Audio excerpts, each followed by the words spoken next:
I've been thinking about this for a couple of days, and I was thinking, how do you introduce Doc?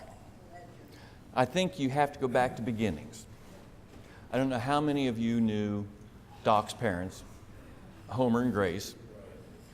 Homer was one of the nicest, quietest men you'd ever want to meet. Except when he got into it a little bit at Rock Hill during race parties, and Gracie would come out and say, "Ho!" Grace Campbell Hawley, from whence Doc gets his middle name, her mother was a Calvert. Calvert brothers, her uncles, owned steamboats up Canal River, and they're also related to Lord Baltimore. So Doc's not only river royalty, he's royalty.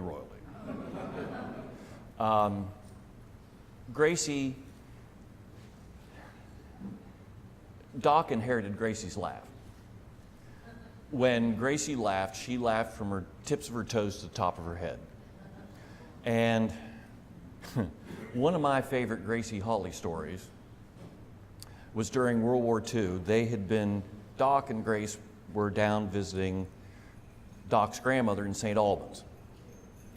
And they took Doc's grandmother's car, Packard, up to Charleston to do some shopping. This is how Grace Hawley's sense of humor was. The car stalled out somewhere downtown Charleston, and there was a guy behind them sitting there going, honk, honk, honk, honk. Grace is sitting there, your car won't start. And she gets out of the car, and Doc's like, "Oh my God, where's she going?" So he follows her around, and she goes back, and she sticks her head in the car window. She goes, "Mister, I'll sit here and honk your horn if you'll go back there and start my car."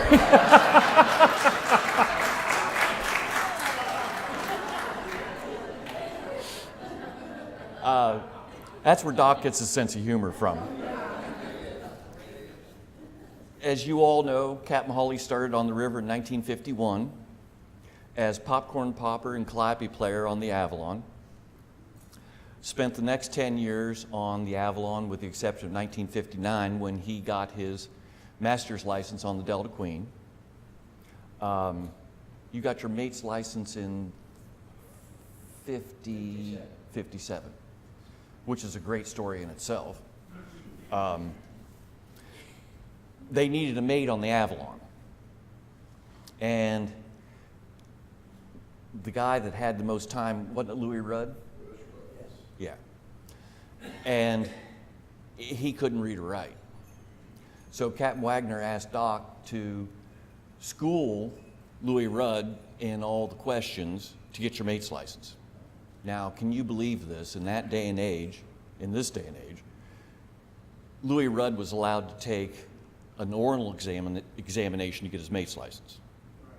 2 years later, Captain Wagner says, "Well, heck, you know all the answers to all the questions. Why don't you get yours?" So Doc did. So in 59, he went over to the Delta Queen to get his master's license. Avalon got laid up in 61. They went over to the Delta Queen, he and Captain Wagner. Went over to the Belle again in 70, and in 75, they brought out the prettiest steamboat that floats, the Natchez. And I asked Doc one time, I said, "Did you feel bad leaving the Belle after all those years? You'd been basically 15 years on there." And he says, I won't tell you exactly what he said, but he said, "My God, she only had one coat of paint on her. What do you think?"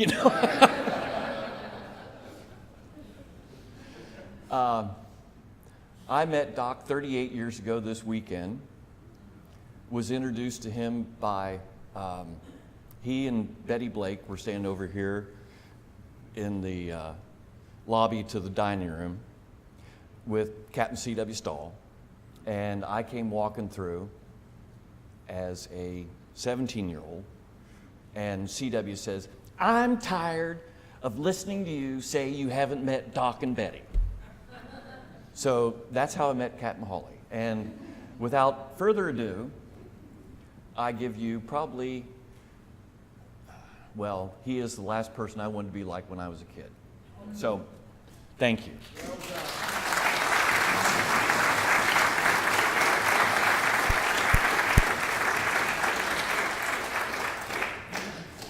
Thank you, Jeffrey. I really appreciate that.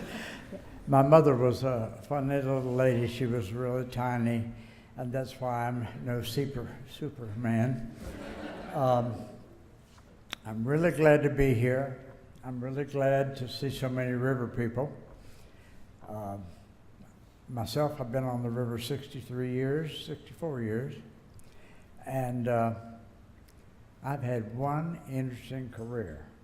I've worked on all these wonderful boats, met movie stars, carried 4 presidents of the United States, and which is a real problem these days.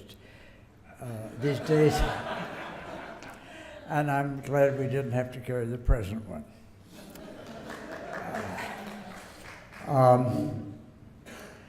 I'm not Old Man River.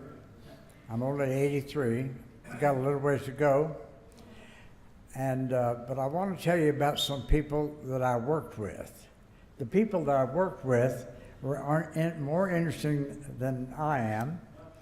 And there's some real wonderful people that I worked with, including Captain Fred Way, who pretty much taught me the Upper Ohio River when we were running Pittsburgh trips on the old Delta Queen. So pretend that we're in the pilot house of a boat and we're talking steamboat stuff. And I'm going to tell you about these wonderful people.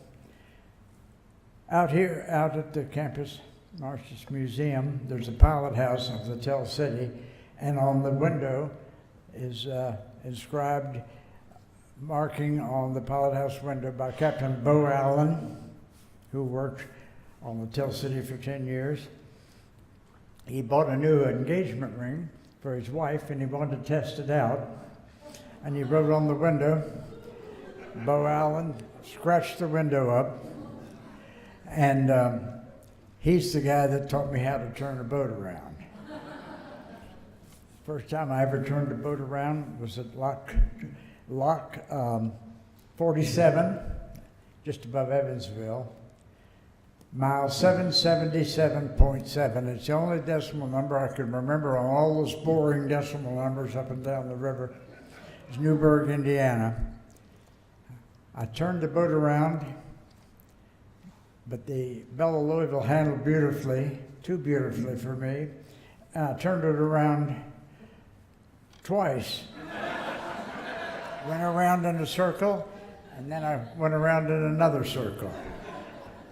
Good Captain Wagner was running the hot dog stand at that time. He was downstairs. When they were short in the storage department, he would go down and help out in the hot dog stand. So would I. I popped tons of popcorn. Wagner noticed that we were turning around, but we were still headed toward Newburgh, the little town where the lock was. He came up in the pilot house and said, Bo, I know you didn't turn this boat around. Bo pointed to me. He said, he listened, but he didn't understand. So I met with so many wonderful people, including most of the Streckfus people. We had Captain Gene Hampton who was captain on the Sprague for 15 years, and he taught me the lower Mississippi from Memphis to New Orleans. And 2 years ago, I got an extension on my license down to the mouth of the river, so I can say that I boated from St. Paul to New Orleans. And it's a I wrote these names down. The pilot on the Sprague that was most interesting was the captain with the French name T. Joe Decaroux. It was fun to say his name over the radio. Captain Decaroux, T. Joe, come in. And he had been on the Sprague, and after he retired from Standard Oil, went to work on the President.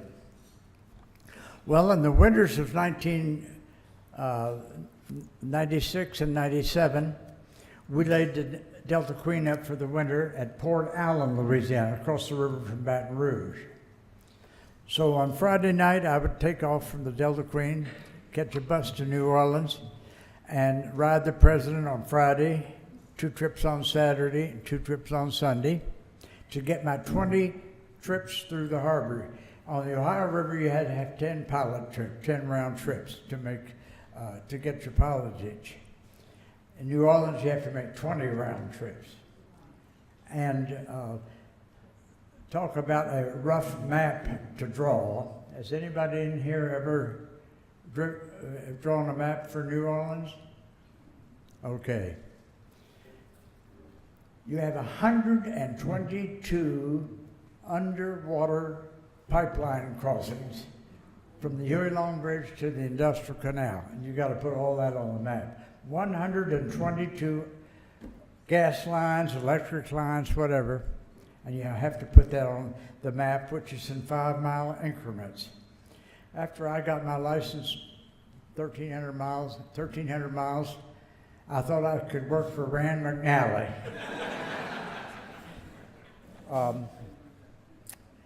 Another one was Captain Roy Weathern. He was the Jesse Hughes of the Upper Mississippi, and he came every year on the Avalon. We had him a couple of years on the Delta Queen, and he knew the author Richard Bissell. Have any of you ever read Richard Bissell's books? They're wonderful. He was a Harvard graduate. His father owned the Dubuque, what was that, David? Dubuque Pajama Company? They made the pajamas? Yes.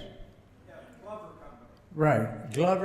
The Glover Company was owned by Dick Bissell's father. And so Dick Bissell wrote a little play about this, which was on Broadway. He wrote a little play, 7.5 cents, which became the Pajama Game. So this river pilot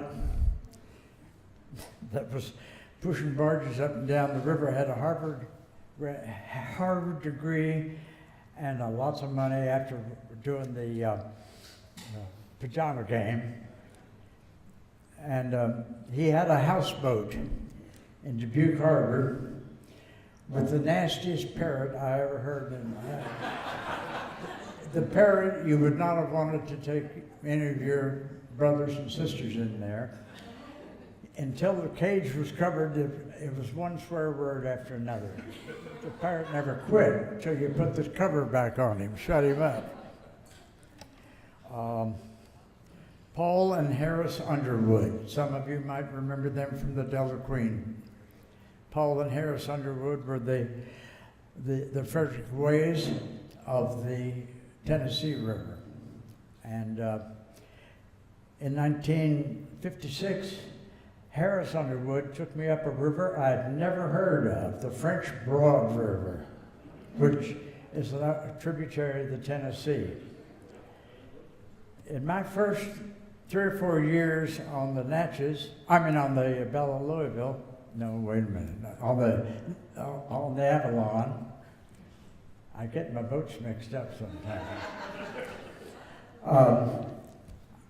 I rode on 10 rivers in 17 states. 17 states. We'd go up the Missouri. The boat went with the weather. We didn't have any air conditioning, so in the summertime, we went up to St. Paul. In the wintertime, we went to New Orleans. And in New Orleans, we had Louis Armstrong on the President. And I went up and asked him what it was like to be on the steamer Sydney.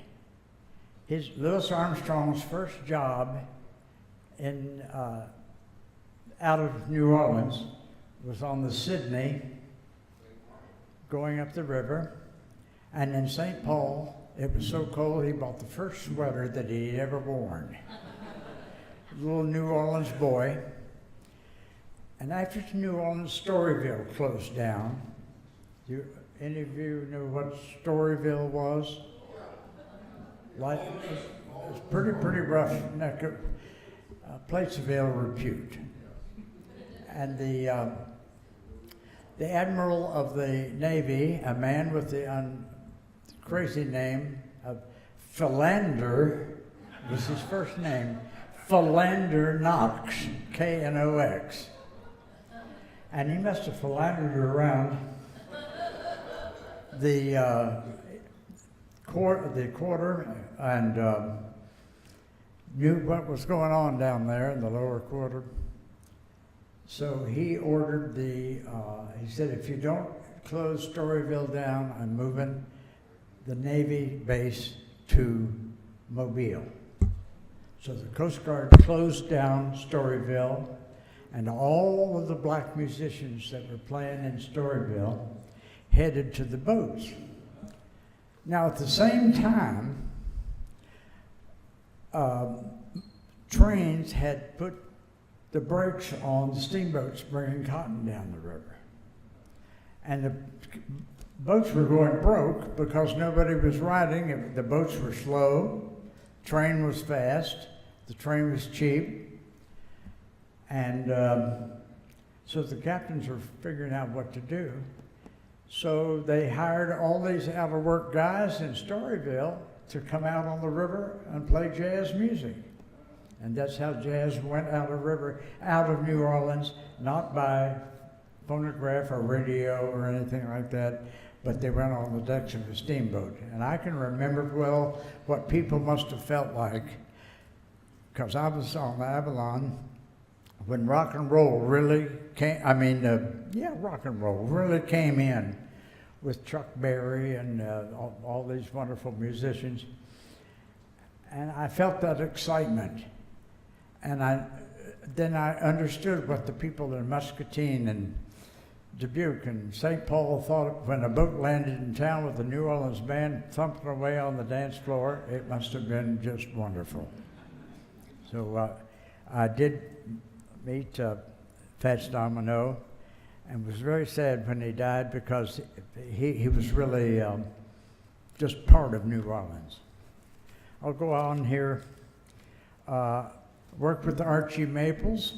Archie Maples had actually worked on the Idlewild, which became the Avalon, towing barges for the Corps of Engineers. They put tow knees on the front of what is now the Belle of Louisville.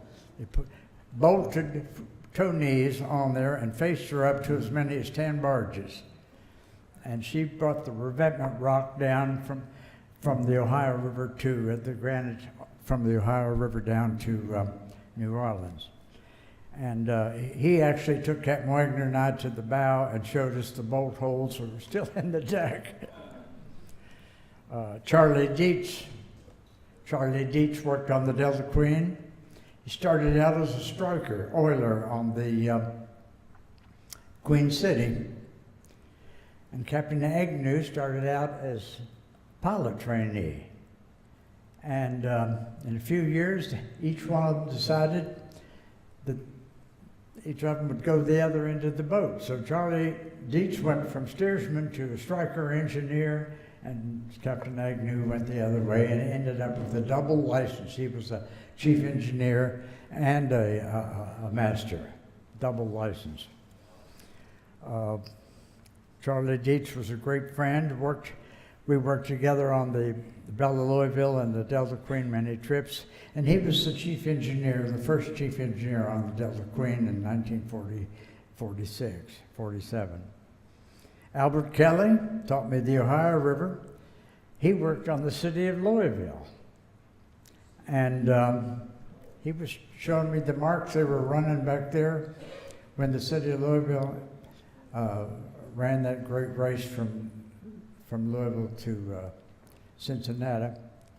It made a speed record that had never been beaten.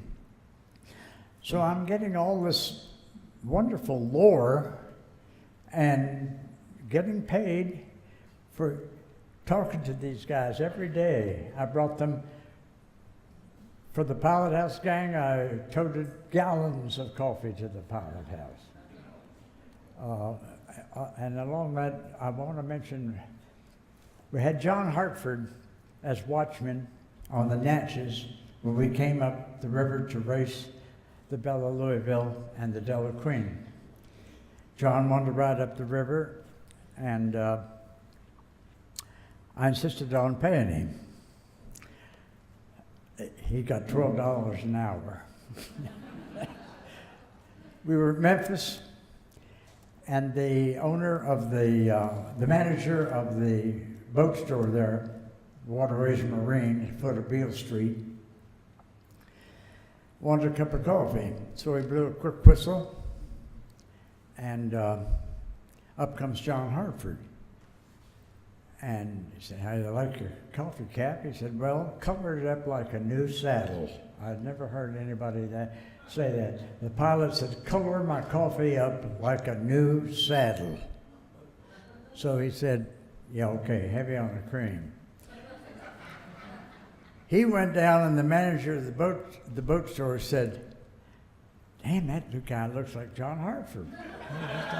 I said, "It is John Hartford." He said, "What?" I said, I'm paying him $10 an hour to carry that coffee up and down the stairs. People like that, I'm sorry that Gary Frummel wasn't here tonight. Gary Frummel was an engineer on the President and the Natchez for a little while, and on the Bella Louisville. And he is now repairing he's up in Dubuque repairing the Duchess, the square boat. Gary agreed with me, that's probably the ugliest single boat ever built. Ladies and gentlemen, that boat is sold out one trip after the other. Sold out to capacity.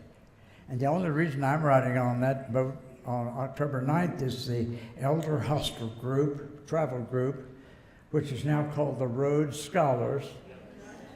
They hired me to be the River Lorian up the way to Memphis, and I need to post up on that Memphis route anyway a little bit. So I'm going on the American Duchess. I hope the generator generates. I wish Kenny Howe were here. Right in this room are several people that worked for me on the Delta Queen when I was master, and Captain Jim Blum, who later on, after retirement from the Streckus line, went over to the Coast Guard. Captain Don Sanders, back here in the end table, fellow with the white whiskers, was with me for 2 years on the Avalon, and he went on just about as many rivers as I did, but I don't think you ever went up the French Broad, did you? No. I'd never heard of the darn river till we got to it. I didn't know there was a French Broad River. In fact, I'd never heard of the St. Croix. But we took the Delta Queen up to St. Croix River, which is up there near St. Paul. Beautiful. You can see the bottom of the river. Actually see the rocks down on the bottom of the river. Of course, Alan Bates, great friend. He worked as mate on the Bella Louisville for me for a while. Alan Bates designed the Natchez. And Alan Bates could be a testy guy sometimes. Alan Bates, a great architect. Look at the Natchez that he put together. Alan Bates created that boat, adding the Bella Louisville stern and about 20 feet more stern rake than the Bell had. So she backs wonderfully, and I want to tell you, she surprised me so much. When we took her out for the Coast Guard inspection trip back in 1974, we took her out on the first inspection, and we went down to Belle Chase, Louisiana. And the boat, the Natchez, had never had steam on her till that morning. the engines had only been turned by air. When we made that test run for the Coast Guard, the engine hadn't seen steam since she was laid up in the 1960s. But those engines did it, and we put her on a gong, meaning all you got. Give me all you got, Chief. And she killed her headway. The river was 17.5 feet, flood stage. Current was about 6 miles an hour. And she killed her headway and got full sternway in 1 minute and 52 seconds. I don't think any other boat could do that. And I'd sure never been on one. So you can park her like a car. You can parallel park that boat. She backs up so well. She's just like a big bus. And it'll make a good guy look bad. I mean, a big guy look good. That boat will make a guy look good that doesn't know what he's doing. I had a pilot on there for a while, the son of Reuben Ruiz, who was also master of the Sprague. Reuben Ruiz was shorter than I was. They had to get a kind of a Coca-Cola case for him to stand up to see through the spokes of the pilot wheel. And I remember I rode across after the Sprague laid up, he went to work on the little ferry flat that Dennis Trone bought, and the engines went from the city of Baton Rouge to Peoria, or to Dubuque to become the Julia Bell Swain. And I rode across the river with Reuben Ruiz on the ferry boat just before they laid the ferry up. We had the Delta Queen down there at Port Allen. And he ran across the river in the shut-out fog with a compass. I had never seen anything like that in my life. He had a compass, no radar on the ferry boat, shut-out fog. And I couldn't do that. I don't want to be Old Man River. I've been out there 63 years. I don't want to be Old Man River. But I want to tell you about the people who made me what I am. I didn't learn this out of a book. These wonderful people helped me. Captain Fred Way really kind of taught me the Upper Ohio River. In the 60s, we ran the Delta Queen 1 week to Pittsburgh, the next week down to Kentucky Lake and up the Tennessee River. That's why I got licensed on the Tennessee River and the Cumberland River for the trips we made there on the Delta Queen. So Captain Fred Way, it was actually a privilege to stand watch with him, because not only did he tell you what you should know, but he told you in a funny, really, really wonderful way. He was your friend, and you weren't paying him to teach you, but pay attention, young man. And I think Captain Fred Way, what he's done for the rivers, never been paralleled by anybody else. And he helped form this wonderful organization. So I'm a Fred Way fan. I told B today what a pleasure it was to work and learn from him. And I learned while working hard. I want to tell you some other people. Betty Blake.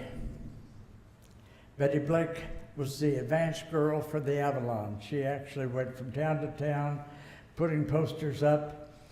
And when you were tramping, the best form of advertisement was the local beauty shop and barber shop. If you could get a poster in the beauty shop, every lady in town wanted to get a new do before she took the boat ride. And the men are at Izzy Cadets Cafe there in Cincinnati, down on Vine Street. Izzy Cadets. And she was working for, at that time, this was before she came with the Avalon, she was selling Time advertising time on WWL Cincinnati, and or is it WLW? WLW. We have a WWL in New Orleans, so I get them mixed up all the time. But Betty did her service on the Avalon, and when the Avalon laid up in desperate times there, when she was kind of broke and on the verge of wearing out, Betty didn't go to the Green Line with us. But we talked Mrs. Green into hiring Betty as a secretary. And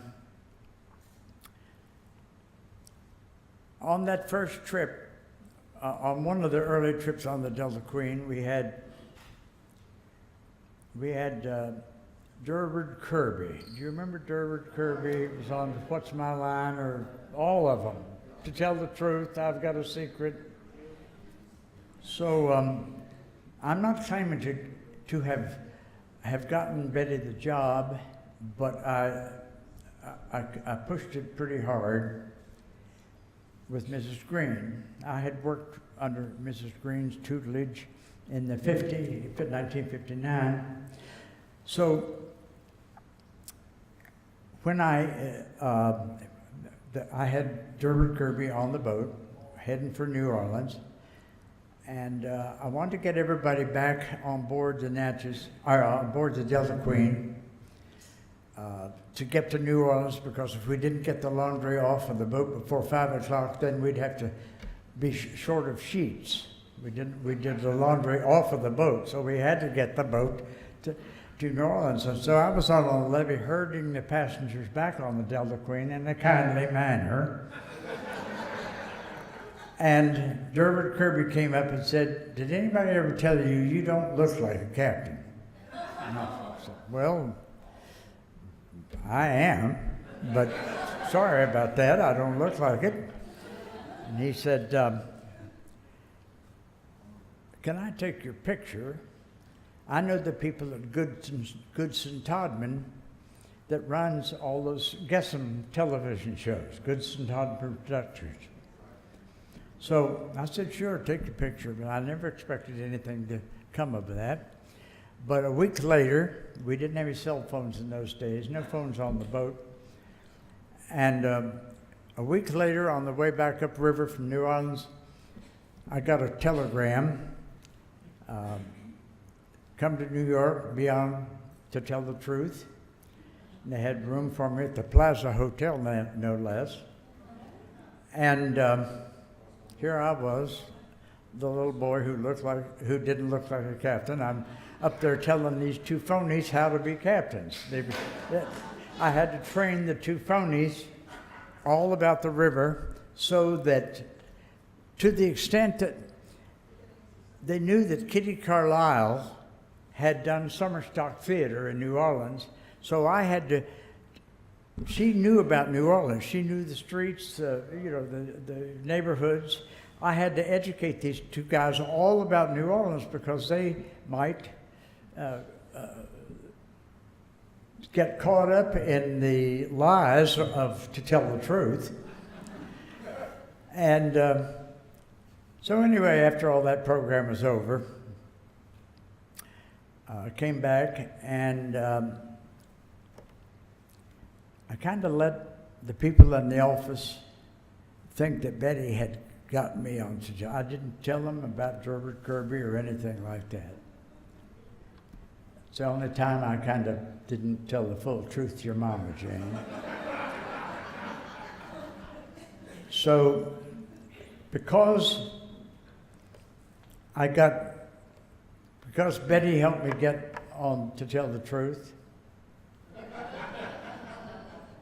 Betty got her job and ended up as president of the company when Coca-Cola of New Jersey owned that boat. So Betty and I kind of grew up together.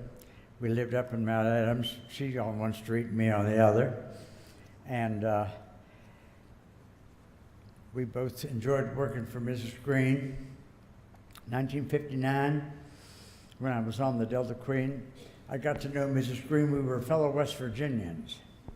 I was from Charleston. She was from up the Hawley River. What town was she from, Jane?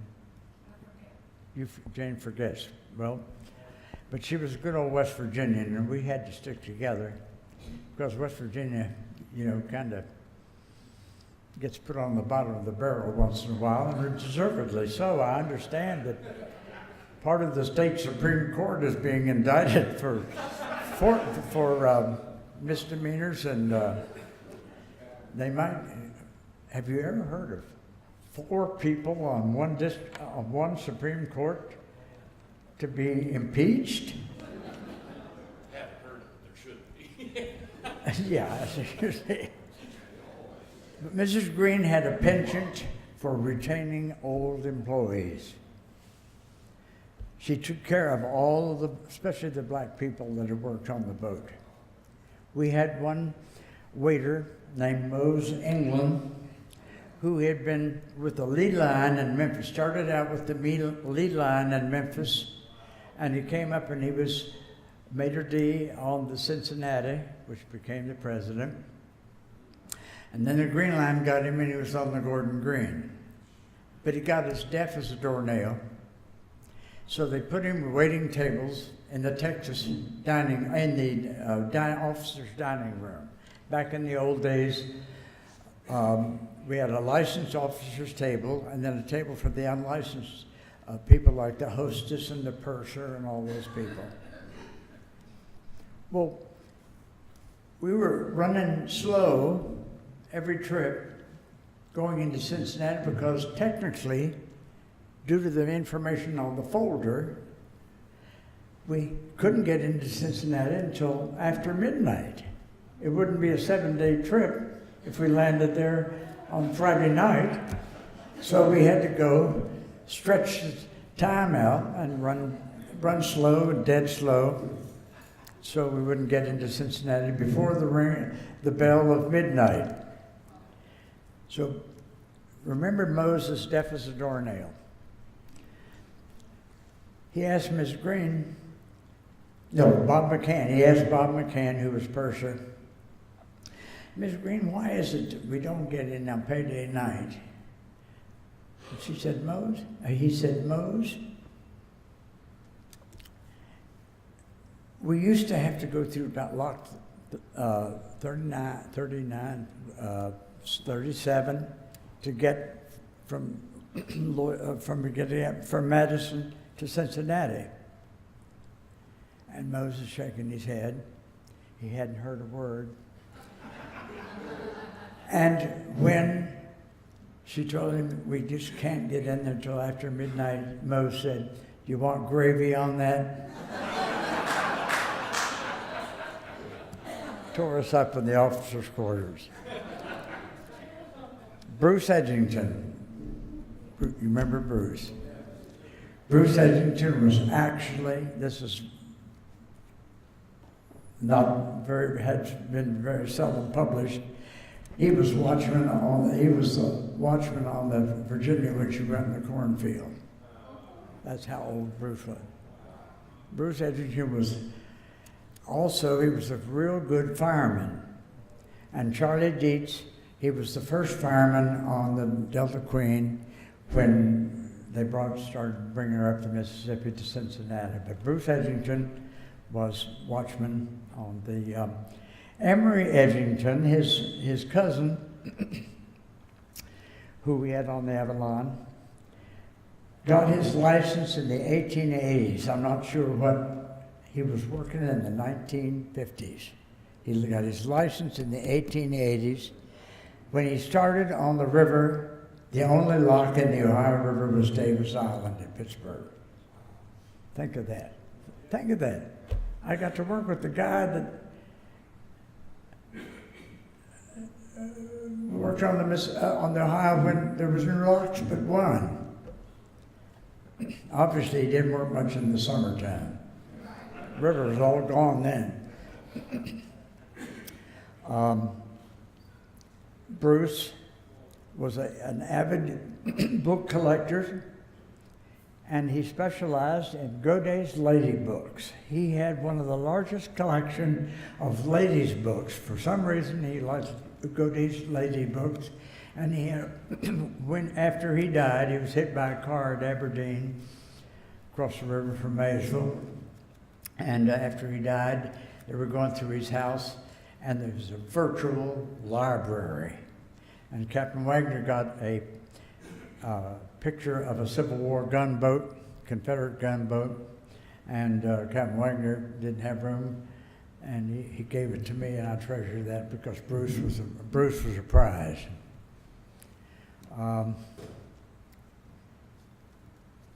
Back to Mrs. Green one more time. I forgot to tell you something. First day I was captain on the Delta Queen. I'm a little guy, didn't look like a captain. I'm on a big boat.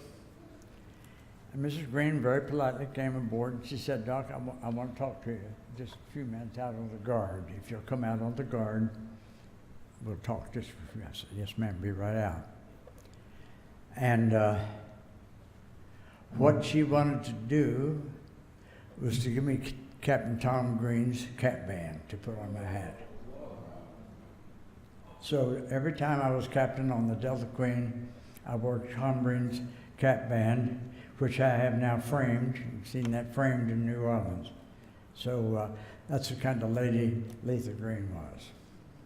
Her daughter Jane right over here. Love you, Jane.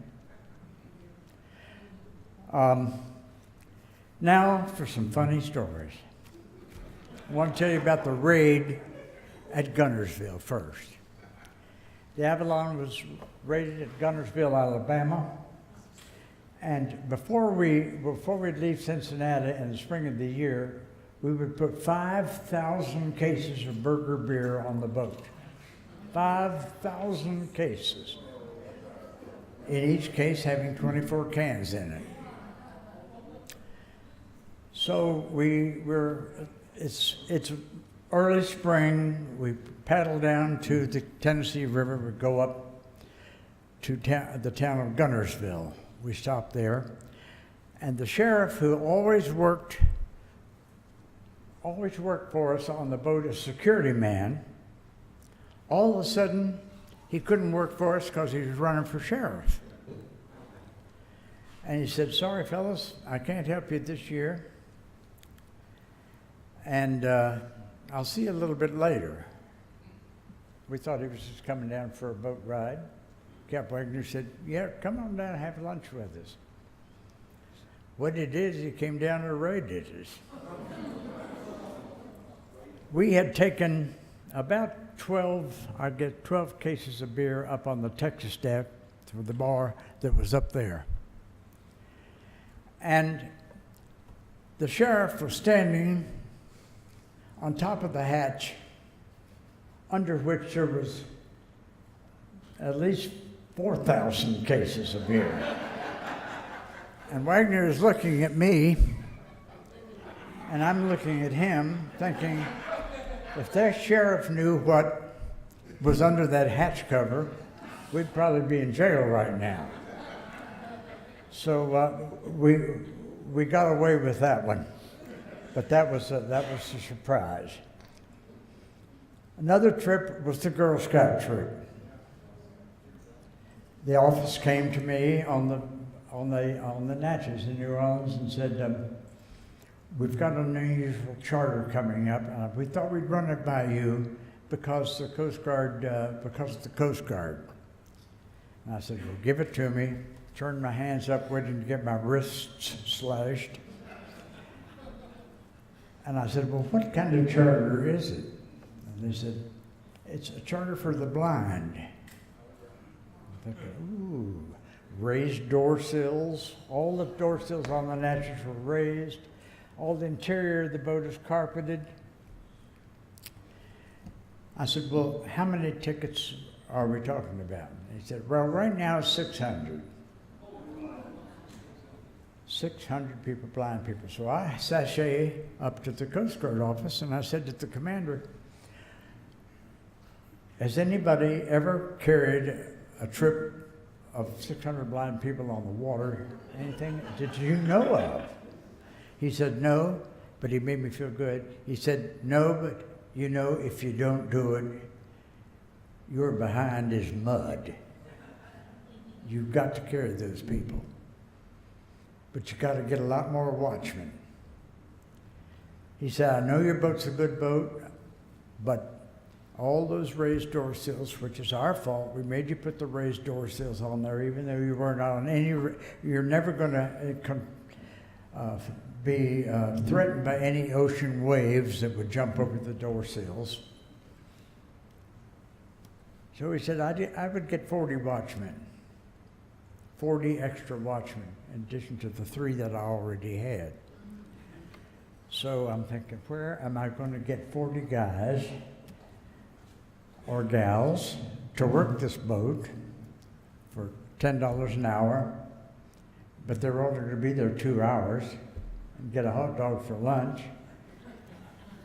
How am I going to get anybody to be a watchman? Well, we were passing the Marietta Hotel on the streetcar, and out the lobby door comes a Girl Scout troop.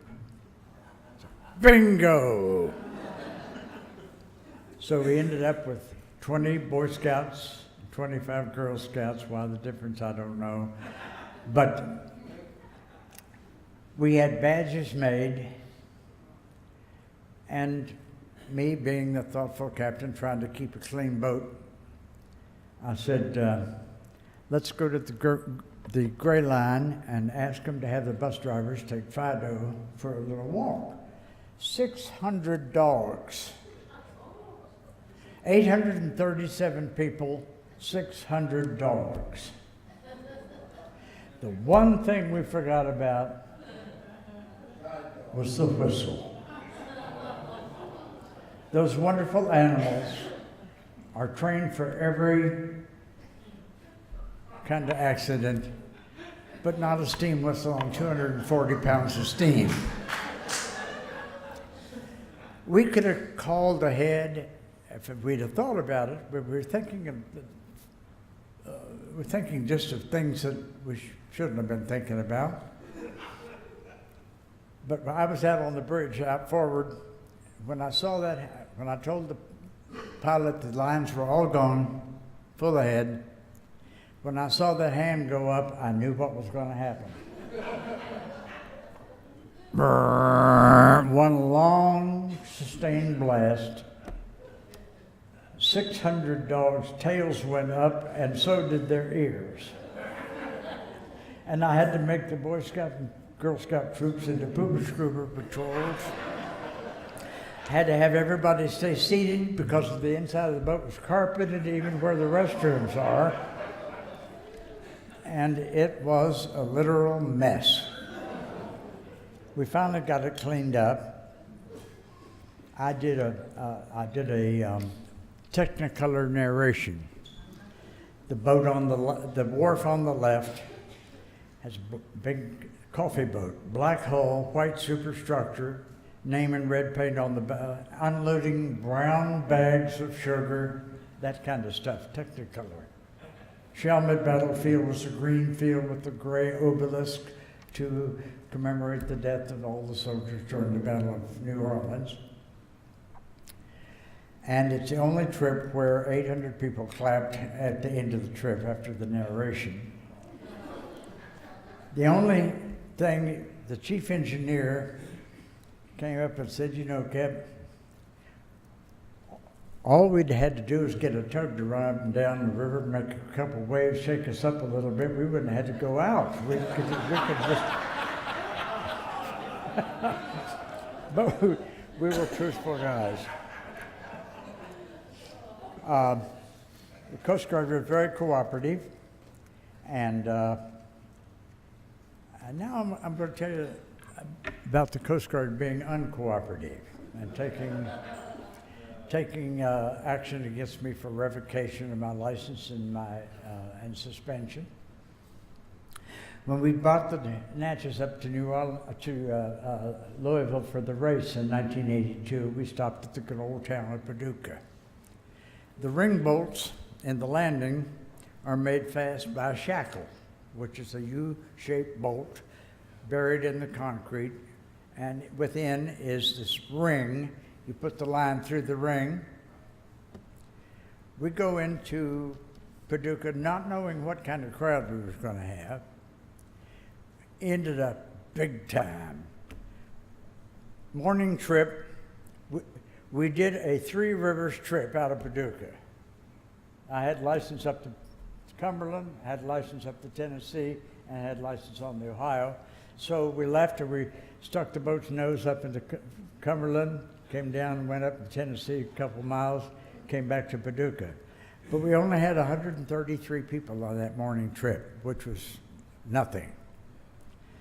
But Paducah is a very dry town, and the Natchez had a federal license to sell booze.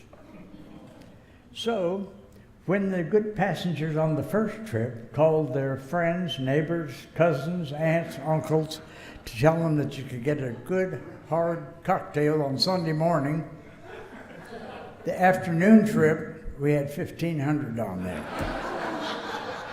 That's half of the population of Paducah, for God's sake. Had 1,500 people. That night, we had 800 people. It was a good day at Paducah, except we sat down unknowingly with the bow on one of those shackles that were buried in the concrete.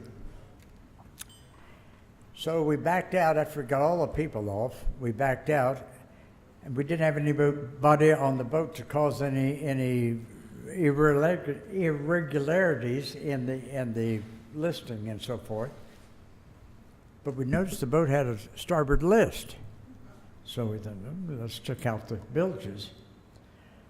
We had a 6-inch hole in the bottom, and it was a real worry. Alan Bates was aboard, and he and Captain Nicolin patched up that hole with concrete and strung chain through the concrete so it couldn't move, couldn't break, and then we stopped at Evansville and got that quick dry cement put on the top of the whole works there, made no water. In fact, we didn't have a drop of water come in the boat all the way to Louisville. We raced the Belle and the Delta Queen and won handily. Went 1,300 miles back down the Mississippi and ran a year and a half down there with that hole in the boat. But when Mr. Dow, that owned the Natchez, came to the boat, I told him, I said, boss, we put a hole in this boat down at Paducah. I'm supposed to call within 48 hours to call the closest OCMI. And he said, boy, I don't know.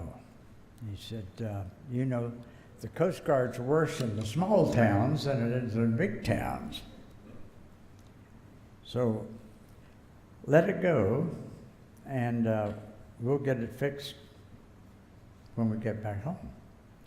So I said, okay. But if I get in trouble, will you help me out? Will you back me up? He said, yes, I will. So we go back down the river, we run a year and a half in New Orleans, 3 trips a day, not make a drop of water, lying peacefully at the wharf. And here comes a big ship going to Baton Rouge for fuel.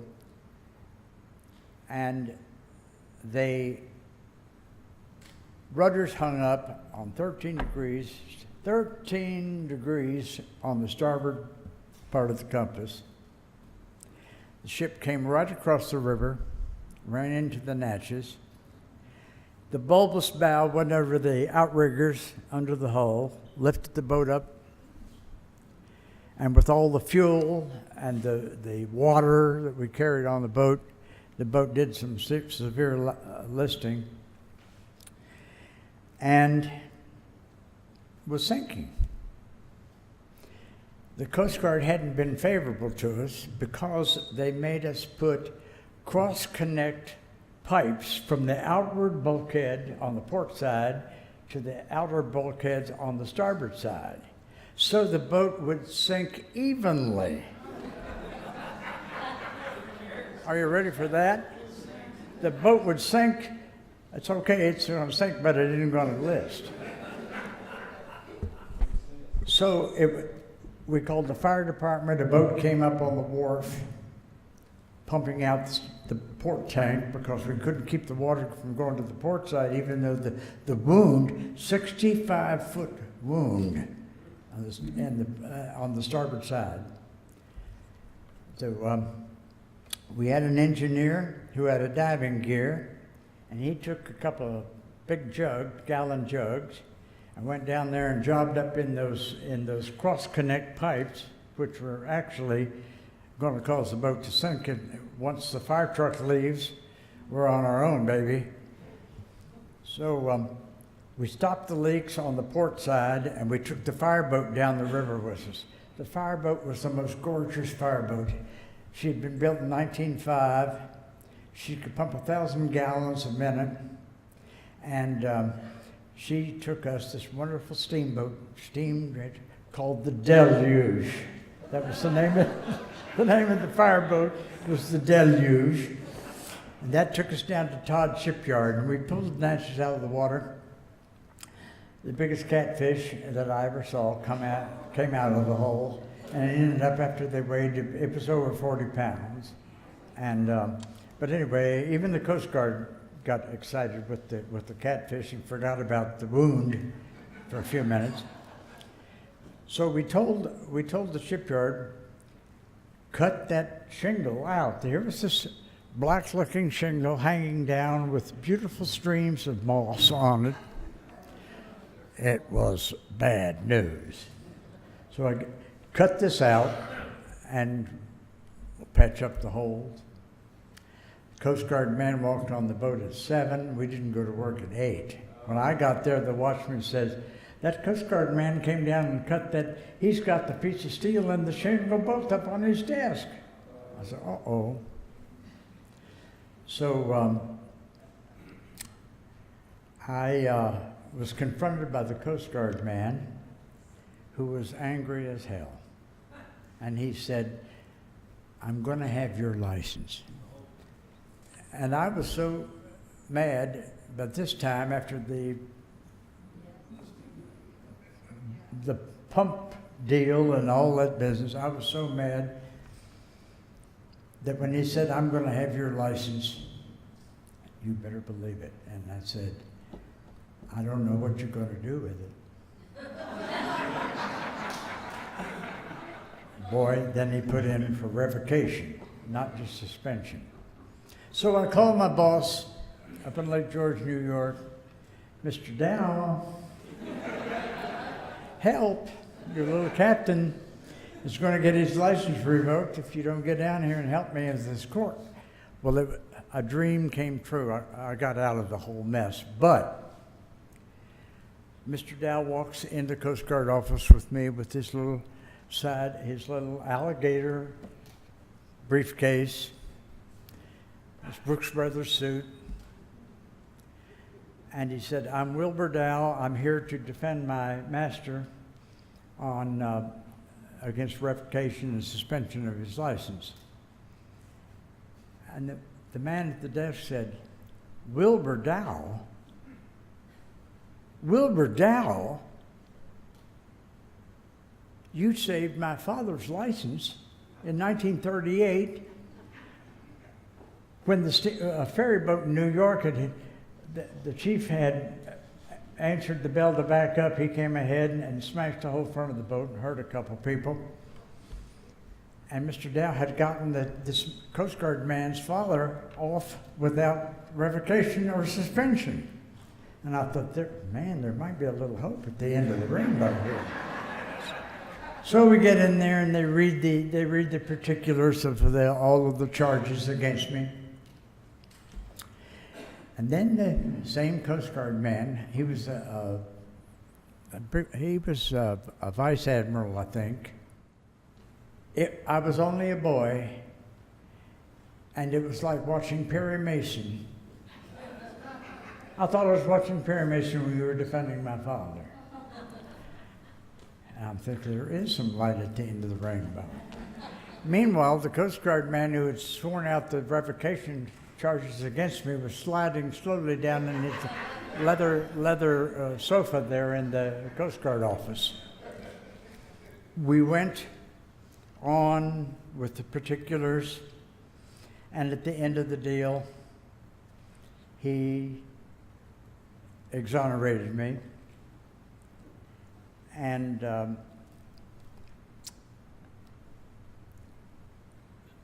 it was just wonderful because I was really worried on that one. Well, I went back to work. Then we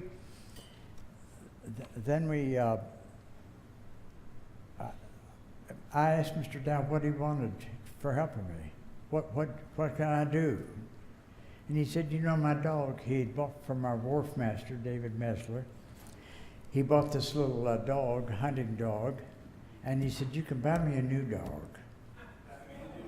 So I bought him a dog, and everything went well. Mr. Dow died. I kept on boating, came to Tall Stacks. Alan Bernstein came down and said, there's an admiral coming down from Washington, and he's going to bless and make Tall Stacks a little safer, and going to bless the scene here. So I didn't know it would be Admiral North, the commandant, the head of the Coast Guard, Admiral Oliver North. I met him. The Coast Guard driver, Governor Coastie, opened the door, and I said, Admiral, my name is Captain Hawley, and Mr. Dow, you knew Mr. Wilbur Dow in New Orleans, and I wanted you to know that Mr. Dow's gone. And he said, what a loss. What a loss. And then he said, you patched any holes lately?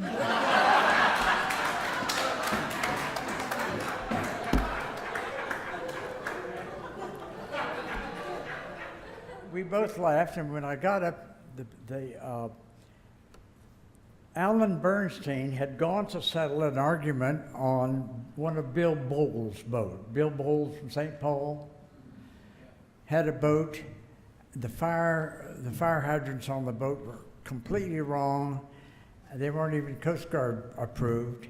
And the fire marshal had just cut Bill Bowles, had taken the Coast Guard guy. They'd both taken his certificate of inspection off of the wall, off of the bulkhead on the boat. Alan was settling that fight. That's why he couldn't come down and meet the Admiral. But he asked me, he said, I noticed that you and the Admiral had a lot of laughs down there. Did you tell him a joke, or did he tell you a joke? And I said, no, sir, I'll tell you the whole story when we get back up on the President. And I told him the story about having been before him and surviving that feat. And I'm still cooking. I'm going to keep on keeping on. And I'd like to ask, does anybody have any questions they'd like to ask me? Yes, sir. Hey, Doc. Yes, sir. When we were flying for lunch today, I believe it was Lot 41. Yes, sir. Indiana. Something about a steamship round and Oh, That's a good story. I've got to tell that one. We had a nice group of people, just everyday nice Americans, taking a boat ride on the Ohio River, one of those Kentucky lake trips. And once again, we are nearing Lock and Dam 47 at Newburgh, Indiana, mile 777.7. I'm bad with numbers, but I could remember that damn lock. Anyway, the wind was blowing, the bear traps of the dam were open, there was a terrible backlash, and Captain Wagner comes up to the pilot house to relieve me, and I was so glad to not have to make that lock. So I went down to the dining room. They had roast beef, and I wanted a rare piece of roast beef. And I saw the lock wall coming toward us, and it was coming at a pretty good rate of speed. So I just leaned on one of those big columns in the dining room. We hit. A couple people fell down, but the standing seam of roast beef fell off the buffet table, plop, splat. It was the most expensive sound I'd ever heard. Just then, the cook, sharp guy from Memphis, the cook with his cook's toque on and knife in hand, he brandishes the knife. Take that out and bring that other one in. Well, there wasn't any other one.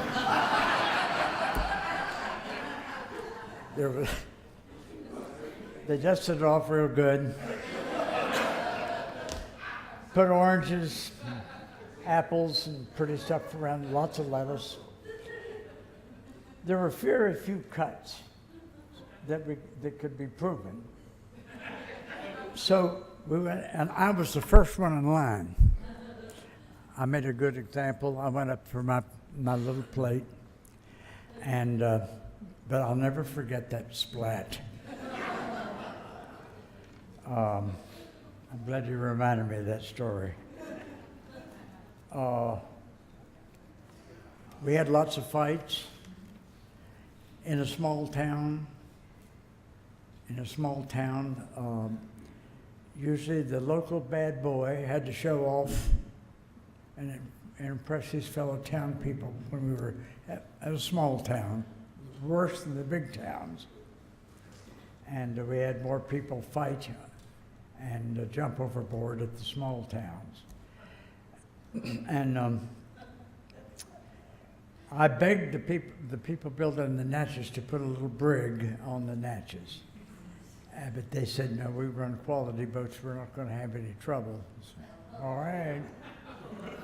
Okay. We had a couple of good ones. All we could do was to handcuff the troublemakers to the handrails. That's how we could put them under submission.